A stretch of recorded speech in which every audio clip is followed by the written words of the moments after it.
সিম পাতার কিন্তু একটা খুব ভালো ঔষধি গুণ আছে। চাল কুমড়া, ধুন্দল, চিচিঙ্গা, মাশাআল্লাহ খুব সুন্দর হয়েছে আমার লাউ। হ্যালো, আসসালামু আলাইকুম, কেমন আছেন সবাই? আজকে সকাল সকাল ছাদ বাগানে চলে আসলাম বাজার করতে। চলুন শুরু করে দেই আজকের হারভেস্টিং। দেখতে পাচ্ছেন আমার ছাদ বাগানে কত সুন্দর লাউ ঝুলে আছে। এই যে একটা লাউ, এটা একটু খাটো জাতের। এই যে দেখুন কি সুন্দর, তাই না? ছাদ বাগানে আমরা একটু চেষ্টা করলেই খুব সুন্দর ফলন পেতে পারি। তার জন্য এমন কিন্তু নয় যে আমাদের অনেক কিছু লাগবে, সামান্য ঘরের কিছু উপকরণ দিয়ে ঘরোয়া ভাবে আমরা এইভাবে সুন্দর করে বাগান করতে পারি।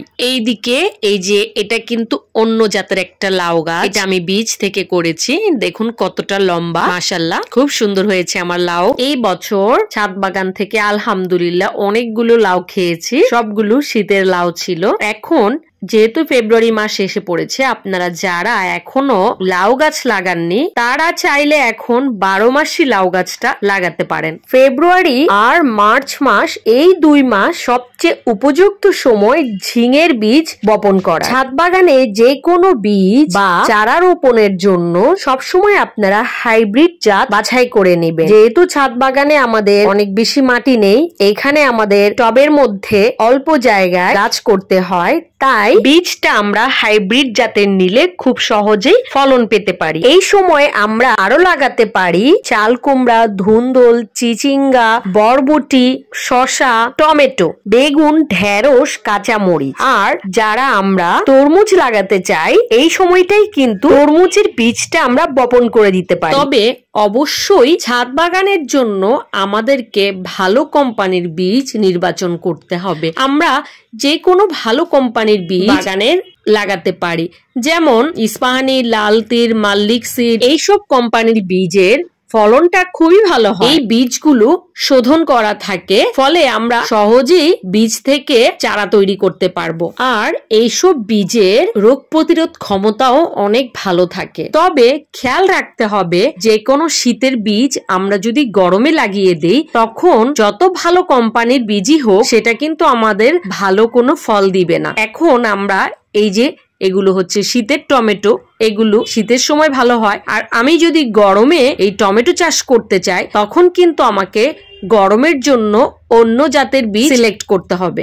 এইদিকে তাল বেগুন ঝুলে আছে, কি সুন্দর লাগছে, তাই না? মাশাআল্লাহ। খুঁজে খুঁজে গাছের পাকা টমেটো গুলো হারভেস্ট করে নিচ্ছি। ইনশাআল্লাহ এখন আমি গরমের সবজি বীজ লাগানো শুরু করে দিব। ঢাকায় তো গরম পড়ে গিয়েছে, শীত বলতে তেমন কিছুই নেই। এখনই বীজ জার্মিনেশন করার উপযুক্ত সময়। যেহেতু গরম পড়ে গিয়েছে, এখন আমরা যদি বীজ জার্মিনেট করতে দেই, তাহলে খুব সহজেই বীজ জার্মিনেশন হয়ে যাবে। আর যখন ঠান্ডা থাকে তখন কিন্তু বীজ জার্মিনেট হতে চায় না। দেখুন এরই মাঝে আমি অনেকগুলো টমেটো হারভেস্ট করে ফেলেছি। এই দিকটায় আর টমেটো নেই, এই যে আরেকটা আছে, এটাকেও আমি হারভেস্ট করব।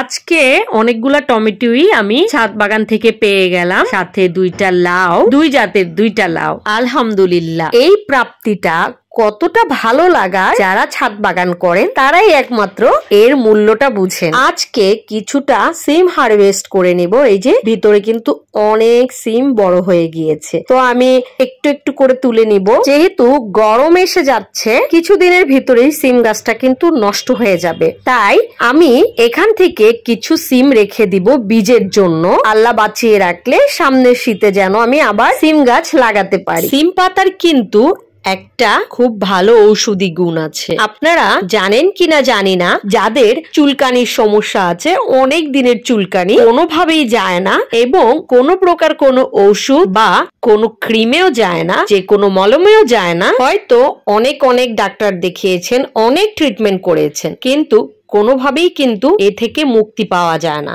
যাদের এই সমস্যা হয় তারাই একমাত্র বুঝবেন এটা কি কষ্টের। তাদের জন্য আজকে আমি একটা টিপস দিব, এটা অনেক কার্যকরী। স্পেশালি আমি নিজে এটা দেখেছি এটা কতটা কার্যকরী। 1 মুঠো সিম পাতা সাথে 1 চিমটি লবণ, দুটো একসাথে ছেঁচে রস বের করে নেবেন। রস বের করার জন্য কোনো প্রকার পানি ব্যবহার করবেন না। তারপর যে জায়গায় আপনাদের চুলকানি হয় সেই জায়গায় এই রসটা লাগিয়ে আধা ঘন্টা রেখে দিবেন। 20 থেকে 30 মিনিট রেখে দিলেই হবে। টানা 7 দিন এটা ব্যবহার করলে ম্যাজিকের মতো দেখবেন চুলকানি একদম চলে যাবে। আর এটার গ্যারান্টি আমি নিজে দিব, আমার চোখে দেখা। এমনও আমি দেখেছি যারা বছরের পর বছর এটার ট্রিটমেন্ট নিচ্ছেন, বাট এটা কিন্তু কোনোভাবেই দূর করতে পারেনি এবং সে বছরের পর বছর এটা সাফার করে যাচ্ছে। এমন মানুষও আমি একদম সুস্থ হতে দেখেছি। তবে হ্যাঁ, এইটা লাগানোর পর কিছুটা জ্বালা পোড়া হবে, একটু সহ্য করতে হবে, এতে ভয় পাওয়ার কিছু নেই। আপনারা কারা কারা এই টিপসটা আগে থেকে জানতেন কমেন্ট করে জানাবেন। এদিকে আমার সিম হারভেস্ট শেষ, এখন আমি পেঁয়াজ পাতা হারভেস্ট করে নিচ্ছি। পেঁয়াজের মাথার অংশটা কি বলবো, এটা গোড়ার অংশ বলে, যে দিকটায় একটু শেকড়ের মতো থাকে ওই অংশটা কেটে লাগিয়ে দিলে হয়ে যায় এইরকম সুন্দর গাছ। এর জন্য পুরো পেঁয়াজটা লাগানোরও প্রয়োজন পড়ে না। শীতে আমরা খুব সহজেই কিন্তু টবে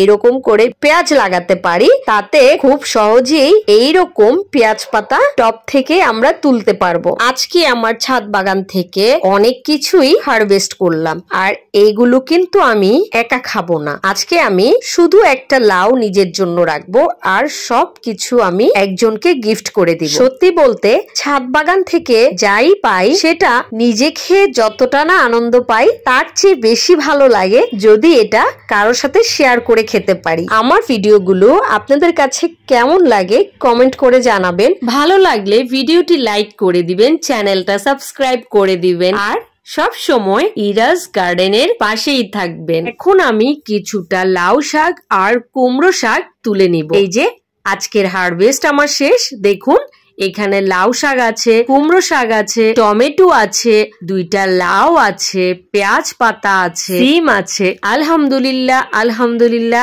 আলহামদুলিল্লাহ, আল্লাহ আমার রিজিকে এত কিছু রেখেছে, কি বলবো, বলার ভাষা নেই। আল্লাহর কাছে হাজার হাজার শুকরিয়া। সবাই ভালো থাকবেন, সুস্থ থাকবেন, বেশি বেশি গাছ লাগাবেন। আল্লাহ হাফেজ।